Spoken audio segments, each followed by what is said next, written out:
In Snits is er 1430 kilo on zwalkafval uit de greften helle.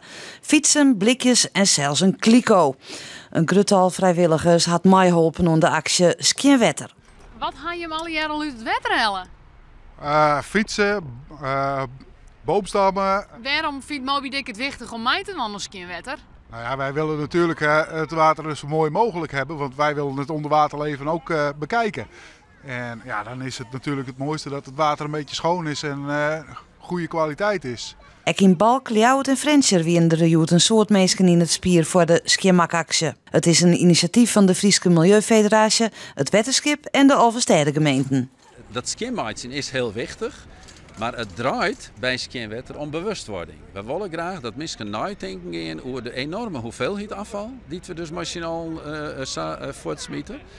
En nog wichtiger is dat ze zeggen van ja, wat kan ik er zelf aan doen? En dat kiest bijvoorbeeld minder plastic scheepje en zorg je dat de verpakkingsmateriaal die skepers, dat die op een verantwoorde manier voortzest. Bierblikjes, metaal, plastic. Waarom is het belangrijk dat mensen niet meer iets in het water gooien? Weten jullie dat? Heel erg slecht voor de dieren. Ja, daar kunnen ze dood van gaan en daardoor komen er steeds minder dieren op de wereld.